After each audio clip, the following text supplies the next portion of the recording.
বিসমিল্লাহির রহমানির রহিম। আসসালামু আলাইকুম। তো আজ আমি এমন একটা ভাজি করছি, আসলে আমি নিজেও জানি না এটার নাম কি। আপনারা যদি কেউ চিনে থাকেন বা জেনে থাকেন প্লিজ প্লিজ প্লিজ আমাকে কমেন্ট করে জানাবেন।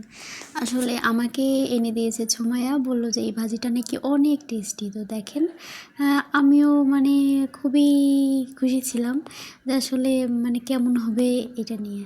তো ও বলেছিল যে এটা নাকি করলার পাতা বলে, এরকম কিছু একটা।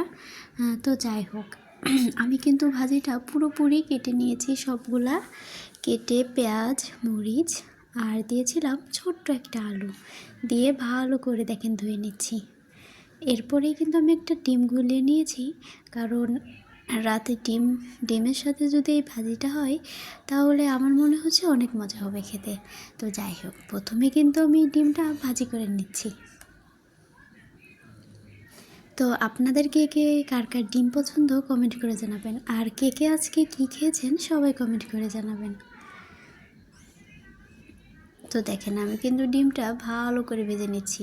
কী ভাবছেন মাঝখান থেকে কাটছি কেন? আসলে যেহেতু আমরা দুজন, সেই জন্য আর কি মাঝখান থেকে কেটে নিচ্ছি।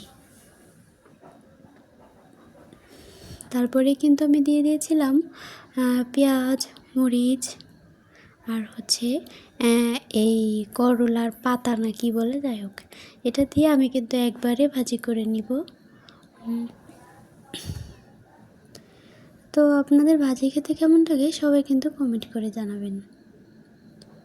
এখন আমি এটাকে ভালো করে একটু নেড়ে চেড়ে তারপরে হলুদ পরিমাণ মতো, লবণ দিয়ে তারপরে কিন্তু আমি তেলটা ভালো করে দিয়ে নিয়েছিলাম। আসলে আমি ভেবেছিলাম করলার পাতা সেহেতু তো একটু তিতা হবে, সেই জন্য আর কি একদম করলার মতো ভাজি করছি। তো যাই হোক, পরে বুঝতে পারলাম যে আসলে এটা একদমই তিতা না। এটাকে সিদ্ধ করার জন্য আমি কিন্তু কিছুক্ষণ ঢেকেও দিয়েছিলাম। তো দেখেন, প্রায় কিন্তু আমার এই ভাজিটা হয়ে আসছে। যেহেতু করলায় একটু তেল দিতে হয় বেশি, আমি সেই জন্যই এখানে তেলটাও বেশি দিয়েছিলাম। পরে কিন্তু তেলটাকে এভাবে চেপে চেপে আমি কিন্তু তেলের ভিতর থেকে ভাজিটা উঠিয়েছি। তো দেখেন, ভাজিটা কিন্তু একদম লোভনীয় দেখাচ্ছে। তারপরে কিন্তু আমি ডালটা গরম করে নিচ্ছিলাম রাতের খাওয়ার জন্য। ডালটা গরম করার পরে কিন্তু আমার খুব খেতে মন চাচ্ছিল, মনে হচ্ছিল কখন এটাকে গপ গপ করে খেয়ে নিব। তো যাই হোক, তারপরেই কিন্তু আমি দেখেন খেয়ে ফেললাম। আল্লাহ হাফেজ।